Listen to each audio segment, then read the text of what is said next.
Oke, pertanyaan pertama adalah, Pak, kalau karyawan lari dari kontrak, apa yang dapat dilakukan perusahaan untuk meminta pertanggungjawaban karyawan tersebut ke PHI atau pengadilan perdata? Mohon advice-nya. Baik, jadi pertanyaannya ini kayaknya ini masih pertanyaan utang dari KIR yang lalu ya. Ya. Jadi memang ada sebagian sih ya, Pak Denny ya, sebagian. Jadi ini adalah yang saya bacakan adalah sebagian pertanyaan yang belum terakomodasi di KIR bulan lalu. Kemudian ditambah nanti saya akan sampaikan juga bacakan dari teman-teman yang mengirimkan pada chat box ya, pada kolom chat ya pertanyaan. Ya. Jadi karyawan lari dari kontrak ya Pak Yunus? Ya, lari dari kontrak. Karyawan lari dari kontrak, artinya kalau asumsi saya nih berarti PKWT nih si karyawan. Ya, jadi kalau si karyawan itu berada dalam status hubungan kerja PKWT, maka kepada yang bersangkutan dia seharusnya mengikuti kewajibannya untuk menyelesaikan pekerjaannya sampai di akhir masa berlakunya PKWT tersebut. Tapi kalau karyawan itu lari di tengah-tengah kontrak, maka yang berlaku adalah pasal 62 di dalam Undang-Undang 13 ya. Di Undang-Undang 13 itu ada pasal 62 yang bunyinya kurang lebih begini nih. Barang siapa yang memutuskan hubungan kerja, memutuskan kontrak sebelum berakhir masa berlaku PKWT, maka pihak yang memutuskan wajib membayar ganti kerugian. Sisa kontrak. Ya, nilainya kalau disingkat ini nilainya adalah sisa kontrak. Jadi sisa kontrak yang belum dijalani. Nah, itu yang harus dilakukan. Nah, hal penting dalam pasal 62 di Undang-Undang 13 2003 ini, dan ini pasal 62 ini termasuk yang tidak diganti oleh UU CK, sehingga masih tetap berlaku.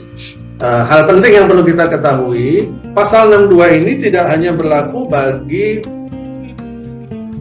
salah satu pihak, tapi bagi dua-duanya. Jadi tidak hanya berlaku bagi karyawan atau bagi pekerja. Jadi berlaku dua-duanya. Kalau perusahaan yang memutuskan di tengah jalan, maka perusahaan harus membayar sisa kontrak. Ya.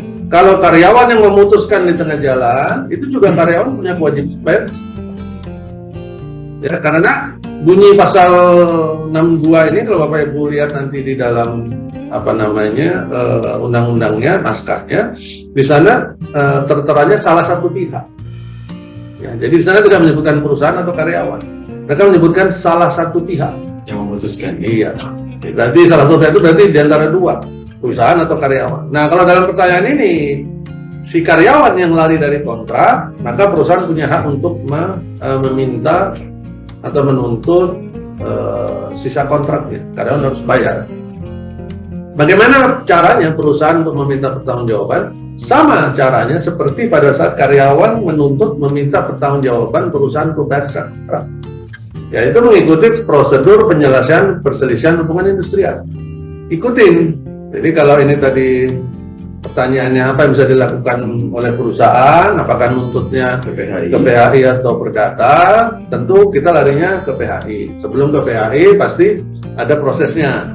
Bipartit, asumsinya karena ini lari berarti bipartitnya dia nggak mau datang dong. Kalau dia nggak mau datang sampai 2 kali diundang nggak datang, kemudian maju ke disnaker, ke mediasi, ya kan? Nanti di mediasi mereka juga nggak datang, mediasi keluarkan anjuran baru masuk ke PHI. Ke pengadilan perdata enggak. Kenapa enggak? Karena mereka terikat dalam status PKWT yang tunduk pada hubungan kerja, tunduk pada hukum ketenaga kerja. Dan di hukum ketenaga kerja sudah diatur bagaimana. Ya. Pengadilan perdata ini untuk kegiatan untuk transaksi hukum atau hubungan hukum yang lain selain hukum ketenaga kerja.